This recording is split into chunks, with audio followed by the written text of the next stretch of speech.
siapa sebenarnya yang betul-betul boleh terima duit zakat ni?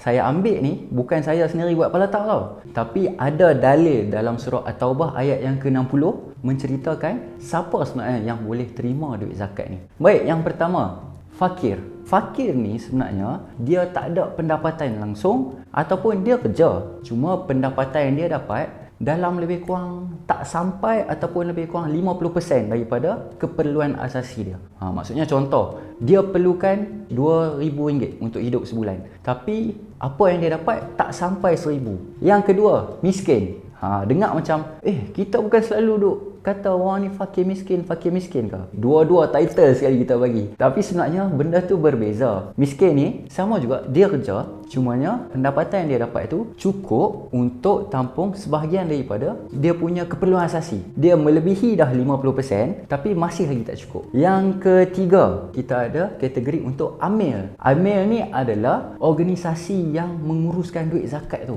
Contoh macam siapa yang kutip duit zakat, siapa yang uruskan kewangan zakat, siapa yang agihkan zakat. Tapi selalunya yang mana organisasi yang menguruskan zakat ni, dia tak ambil pun benda tu masuk dekat poket sendiri.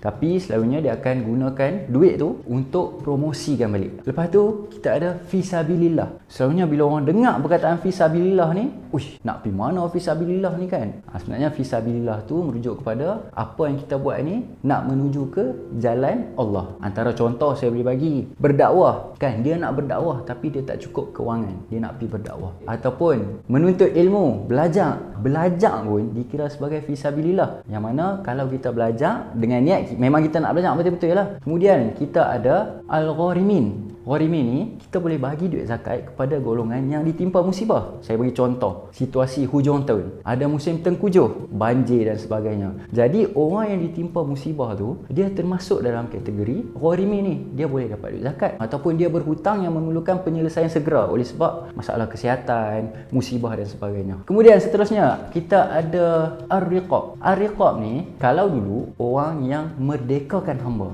Tapi zaman sekarang dah tak ada hamba dah. Jadi dia diperluaskan lagi, dipanggil sebagai orang yang dibelenggu. Contoh, kalau macam seorang ni dulu dia ada masalah nagih dada dan sebagainya, dia nak berubah, nak jadi lebih baik, tapi dia ada masalah kewangan sebab nak pergi kelas kaunseling kan. Jadi institusi yang berperanan ni bolehlah bagi duit zakat. Lagi kita ada apa lagi? Mu'allaf. Mu'allaf ni saya sebut mu'allaf, semua orang sedia maklum lah, orang yang baru memeluk Islam. Lepas tu ada lagi Ibnu Sabil. Ibnu Sabil ni bukan nama orang. Ibnu Sabil ni maksud dia orang yang bermusafir, yang dia terputus bekalan. Contoh, saya daripada satu tempat nak travel ke satu tempat, nak bermusafir. Bila saya dah sampai tempat tu, nak patah balik, saya dah tak ada pendapatan dah. Jadi saya tergolong dalam kategori Ibnu Sabil, yang mana saya pun boleh dapat zakat. Saya harap dengan apa yang saya sampaikan ni sedikit boleh clearkan lah isu yang bila tengah panas kat media sosial, kita boleh sejukkan sikit. Sebab apa? Kadang setengah orang ni dia ambil benda ni detail tau. Sebab apa?